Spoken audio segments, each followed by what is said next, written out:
From publishing my first game to itch.io to selling commercial game engine tools, I've learned a lot about game development that I wish I knew when I first got started. The first thing that I wish I knew when I got started to avoid wasting years is to have a clear plan for my journey. So when I got started in game dev, I remember I just started this with this excitement. I wanted to build things and I didn't really think of how I was going to learn and stuff. So what I did was that I just watched tutorials. I was trying to learn.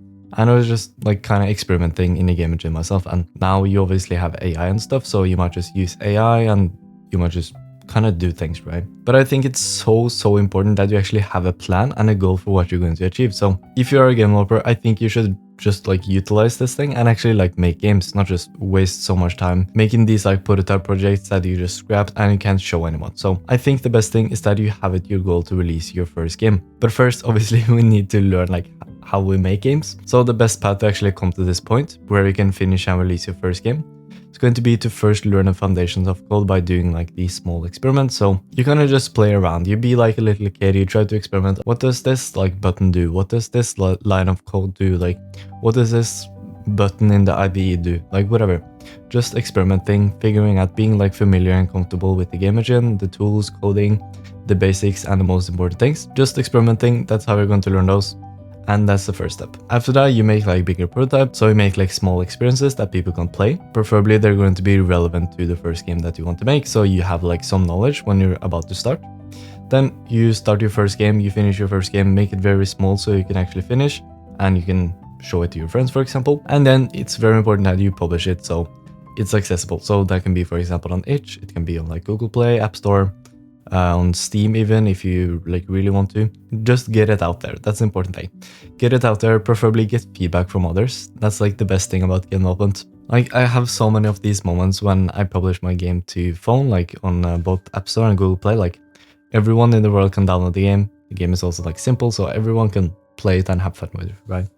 I have so many of these moments where friends and family, they download the game. They think it's so fun. I remember when I'm visiting some friends, they might play it without me even saying that they should play it. They just play it because it's fun, and that's so fun to watch, to see they get addicted in real time to my game that I spent so much time on, and I was so thoughtful about the decisions in the game to make it addictive, and then I can see them be addictive and have fun playing the game right in front of my eyes. That's the best thing about game development. So I think it's such a shame for all these people that just make prototypes, or they even make games but they don't publish it. I think it's such a shame because you're missing out on the best part about game development. So the second thing I wish I knew when I got started in game development is just understanding how to learn. So when I got started in game development, I spent multiple years, multiple hours sitting on the PC just watching tutorials, and that's the only thing I did for my learning. So I'd watch these tutorials, I'd have it on my secondary monitor, or before I had that, I had to switch tabs all the time, you probably relate if you only have one monitor. Horrible. That's what I would do. I had it on an auto screen here. I had the IDE here with my code, my game engine. I'd copy what I do word for word, and in a lot of cases I wouldn't even understand what the code does. I'd follow along because I can recognize the thing, but I didn't understand it. And the thing with this is that recognition and understanding, these are these two things for our brains. So you can recognize things. If I tell you something, okay, make sure you always check if rigid body is null before you use it, right? I can tell that to you, right? If you are a beginner, you're going to forget that. I can explain why you should do it, right? But you're going to forget it. Why?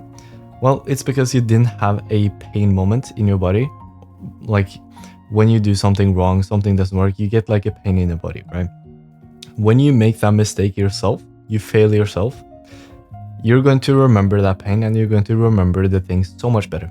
So when the game crashes or something and you show it to your friends and the game crashes, it doesn't work, you spend 30 minutes finding out why the game doesn't work, it doesn't work as you intended. Well, it's because you forgot this one thing. And sure, I told you, you can understand it in the moment, recognize it, but you didn't really understand it because you didn't figure it out yourself. Basically, what I'm trying to say here, I know this is much, basically what I'm trying to say is that you learn by doing. So you don't learn anything when you're watching. Sure, you can get a recognition and familiarization with like basic things. Okay, this button in the game engine does this. Okay, we can remember those things. But when it comes to coding, which is like a logical big thing, is coding is hard. I know, coding is hard. When it comes to these hard things that are so dynamic, there's like endless of programs that you can make, endless of like functions you can make, right?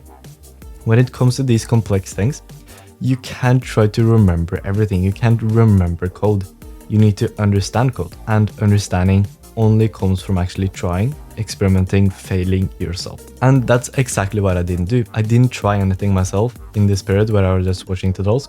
I just follow along, right? So I didn't learn anything, and I didn't make any progress from that because I didn't learn anything. I was just like restarting the same tutorials over with like months in between. I watched like this tutorial and then this tutorial, and then I come back to that previous tutorial, and it was just a mess. I didn't learn. So if you're a complete beginner, basically what you should do is you should watch this like small introduction video for like around 5 hours or maximum 5 hours. That's what I say. And then immediately after that, you should just start experimenting, be a caveman, like barely make any visual progress.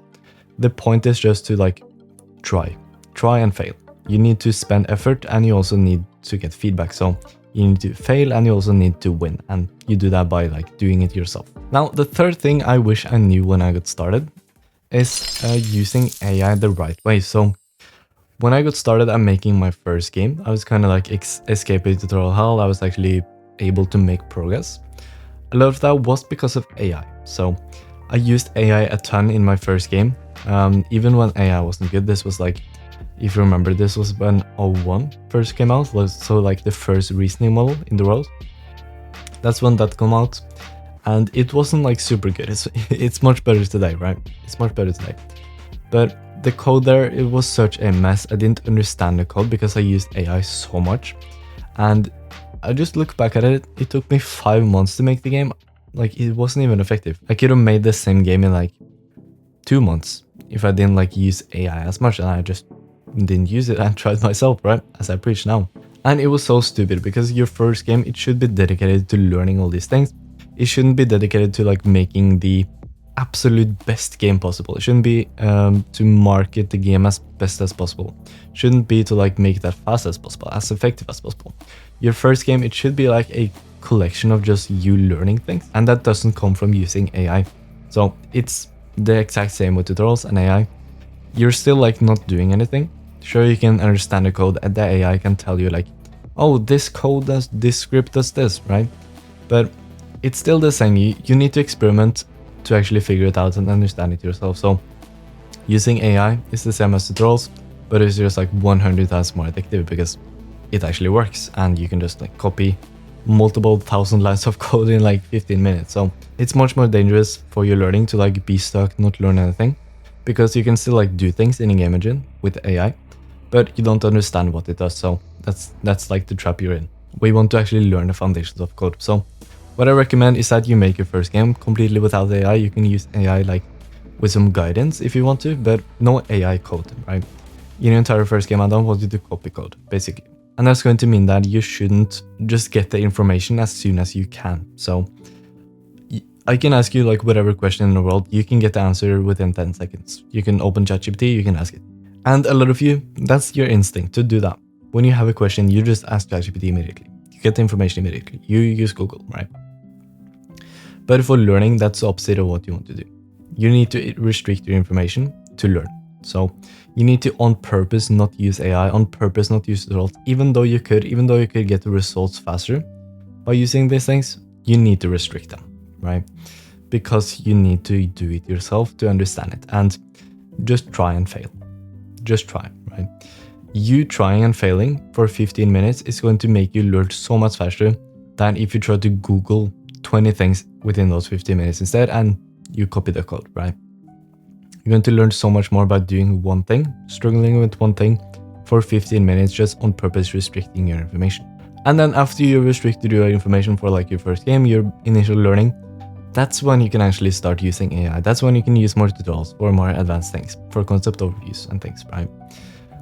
That's when you can focus on speed, efficiency, marketing, like that's when you can stop focusing on learning and actually making the best product that you possibly can. Now, there are a lot of specifics that I could tell you where you should start, what introduction video to watch, like how you should plan your first game, what prototypes you should make, how to get game ideas. There are so many different things that I could tell you, but that's going to be too much for a YouTube video.